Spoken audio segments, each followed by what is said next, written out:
Hello ನಮಸ್ಕಾರ ಎಲ್ರಿಗೂ.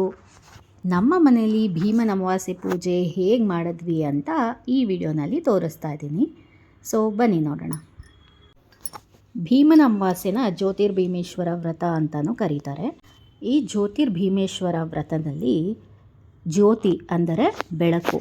ಈ ಹಬ್ಬದಲ್ಲಿ ನಾವು ದೇವರಿಗೆ ದೀಪಗಳನ್ನು ಅಂಟಿಸಿ ಶಿವನನ್ನು ಪೂಜೆ ಮಾಡೋ ಪ್ರತೀತಿ ಇದೆ.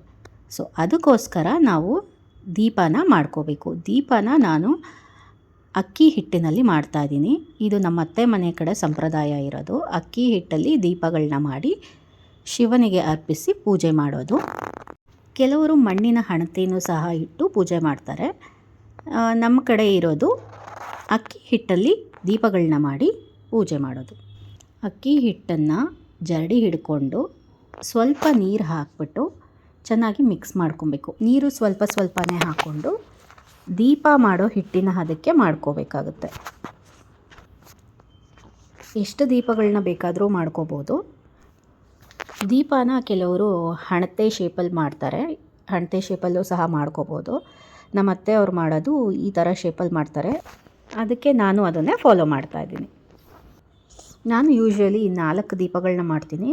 2 ದೊಡ್ಡದು, 2 ಚಿಕ್ಕ ದೀಪಗಳು ಮಾಡ್ತೀನಿ ಅಕ್ಕಿ ಹಿಟ್ಟಿಂದ. ಇದರ ಜೊತೆಗೆ ಬೆಳ್ಳಿ ದೀಪಗಳನ್ನೂ ಸಹ ಇಡ್ತೀನಿ. ಈಗ 4 ದೀಪಗಳು ರೆಡಿಯಾಗಿದೆ. ದೀಪ ರೆಡಿ ಮಾಡ್ಕೊಂಡ್ಮೇಲೆ ನಾನು ಅರಿಶಿಣದಲ್ಲಿ ಗೌರಿನ ಮಾಡ್ಕೊಬೇಕಾಗುತ್ತೆ. ಸೊ ಅರಿಶಿಣ ಹಾಕ್ಕೊಂಡು ಅದಕ್ಕೆ ಸ್ವಲ್ಪನೇ ನೀರು ಮಿಕ್ಸ್ ಮಾಡ್ಕೋಬೇಕಾಗುತ್ತೆ. ಜಾಸ್ತಿ ನೀರು ಹಾಕಿದ್ರೆ ಮತ್ತು ಅರಿಶಿಣ ಬೇಕಾಗುತ್ತೆ. ಅವಾಗಿನ್ನ ಆ್ಯಡ್ ಮಾಡ್ಕೊತಾ ಇದ್ದರೆ ಸ್ವಲ್ಪ ದೊಡ್ಡದಾಗ್ಬಿಡುತ್ತೆ. ಅರಿಶಿಣದಲ್ಲಿ ಪುಟ್ಟ ಗೌರಮ್ಮನ ಮಾಡಿ ದೀಪಗಳ ಜೊತೆ ಇಟ್ಟು ಪೂಜೆ ಮಾಡ್ತೀವಿ.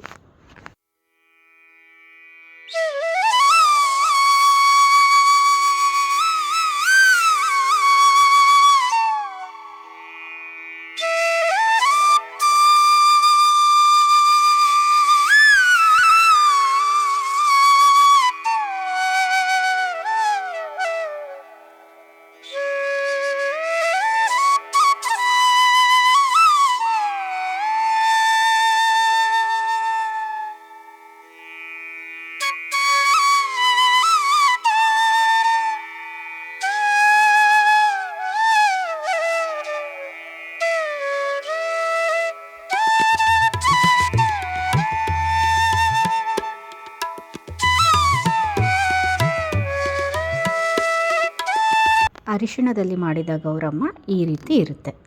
ಇದನ್ನು ಇಟ್ಟು ಪೂಜೆ ಮಾಡೋದು. ನೆಕ್ಸ್ಟು ಕೈಗೆ ಹೂವಿನ ಕಂಕಣ ಕಟ್ಕೋಬೇಕು. ಅದಕ್ಕೆ ಸೇವಂತಿಗೆ ಹೂವನ್ನ ಅರಿಶಿಣದ ದಾರದಲ್ಲಿ ರೆಡಿ ಮಾಡ್ಕೊತಾ ಇದ್ದೀನಿ. ಅರಿಶಿಣ ದಾರದಲ್ಲಿ ಸೇವಂತಿಗೆ ಹೂವನ್ನ ಇಟ್ಟು ಅದಕ್ಕೆ ಗಂಟು ಕಟ್ಟಿ ದೇವರ ಹತ್ರ ಇಟ್ಟು ಪೂಜೆ ಮಾಡಿ ಅದನ್ನು ಕಟ್ಕೋಬೇಕಾಗುತ್ತೆ.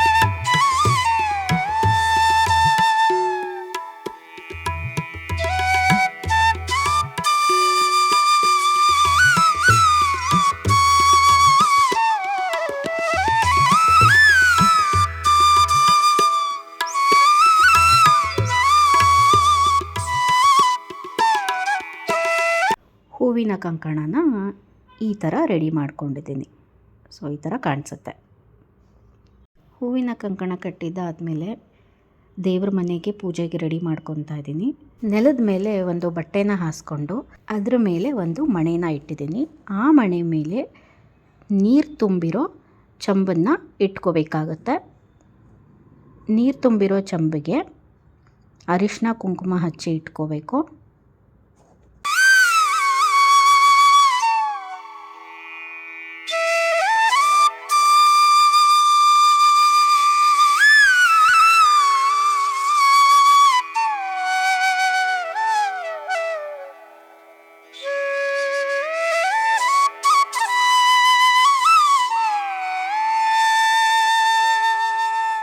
ನೀರು ತುಂಬಿರೋ ಚಂಬ ಮೇಲೆ ಒಂದು ತಟ್ಟೆನ ಇಟ್ಕೋಬೇಕು. ಆ ತಟ್ಟೆನಲ್ಲಿ ಏನೇನು ಇಡಬೇಕು ಅಂದರೆ ನಾವು ಮಾಡಿರುವಂಥ ದೀಪಗಳು, ನಾವೆಷ್ಟು ದೀಪಗಳು ಮಾಡಿರ್ತೀವೋ ಅಷ್ಟು ದೀಪನ ಆ ತಟ್ಟೆ ಒಳಗೆ ಇಟ್ಕೋಬೇಕು. ಅದಕ್ಕೂ ಮುಂಚೆ ಮಾಡಿರೋ ದೀಪಗಳಿಗೆ ಅರಿಶಿನ ಕುಂಕುಮ ಹಚ್ಚಿ ರೆಡಿ ಮಾಡ್ಕೋಬೇಕು.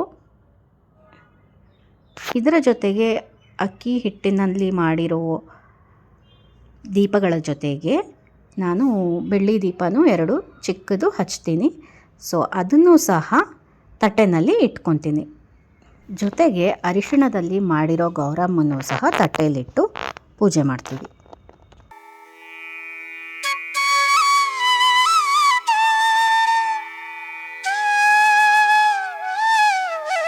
ಈ ರೀತಿ ತಟ್ಟೆ ರೆಡಿ ಮಾಡಿಟ್ಕೊಂಡಿರೋದನ್ನ ನೀರು ತುಂಬಿರೋ ಚೊಂಬಿನ ಮೇಲೆ ಇಡಬೇಕಾಗುತ್ತೆ.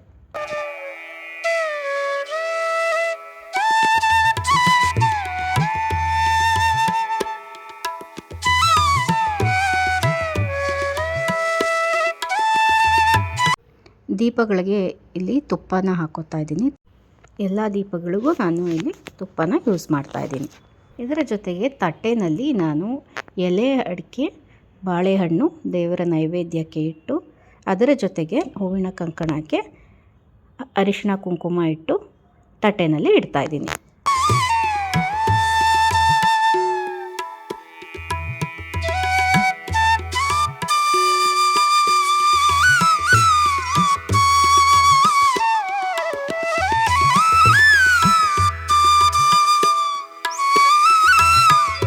ಇದರ ಜೊತೆಗೆ ದೇವರ ಮನೆ ಮುಂದೆ ಪುಟ್ಟದಾಗಿ ಒಂದು ರಂಗೋಲಿನ ಹಾಕ್ತಾ ಇದ್ದೀನಿ.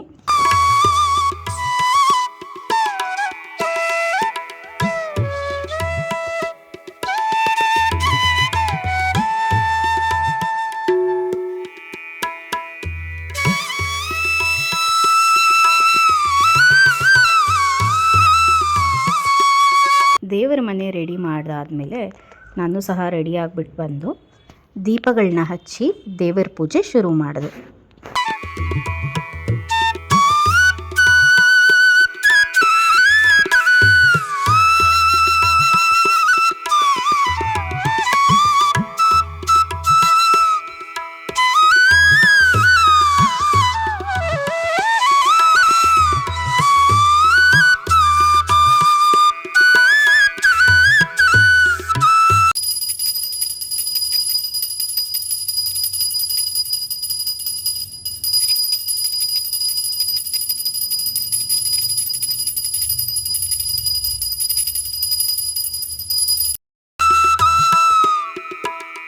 ದೇವರ ಪೂಜೆ ಮುಗಿದ ಮೇಲೆ ನನ್ನ ಪತಿದೇವರ ಪಾದ ಪೂಜೆಯೂ ಸಹ ಶುರು ಮಾಡಿದೆ. ಭೀಮನ ಅಮಾವಾಸ್ಯೆ ಅಂದರೆ ಅದೇ ಅಲ್ವಾ, ಎಲ್ಲರೂ ತಮ್ಮ ತಮ್ಮ ಪತಿದೇವರ ಪಾದ ಪೂಜೆ ಮಾಡ್ತಾರೆ. ಆ್ಯಕ್ಚುಲಿ ನಮ್ಮ ಅತ್ತೆ ಮನೆ ಕಡೆ ಪಾದ ಪೂಜೆ ಮಾಡೋ ಸಂಪ್ರದಾಯ ಇಲ್ಲ, ಆದರೆ ನಮ್ಮಮ್ಮ ಮನೆ ಕಡೆ ಪಾದ ಪೂಜೆ ಮಾಡೋ ಸಂಪ್ರದಾಯ ಇದೆ. ಸೊ ನಾನು ಎರಡೂ ಸಂಪ್ರದಾಯನೂ ಸಹ ಫಾಲೋ ಮಾಡ್ತೀನಿ. ಈ ಪೂಜೆನ ನಾವು ಗಂಡನ ಆಯಸ್ಸು ಆರೋಗ್ಯ ವೃದ್ಧಿಯಾಗಲಿ ಅಂತ ಆಚರಣೆ ಮಾಡ್ತೀವಿ. ಹಾಗೆ ಗಂಡನಿಗೆ ಭೀಮನಷ್ಟು ಬಲ ಸಿಗಲಿ, ಭೀಮನಷ್ಟು ಸ್ಟ್ರಾಂಗ್ ಆಗಲಿ ಅಂತ ಅಂದ್ಕೊಂಡು ಪೂಜೆ ಮಾಡ್ತೀವಿ.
ಹೀಗಿತ್ತು ನಮ್ಮ ಮನೆಯ ಜ್ಯೋತಿರ್ಭೀಮೇಶ್ವರ ವ್ರತದ ಆಚರಣೆ.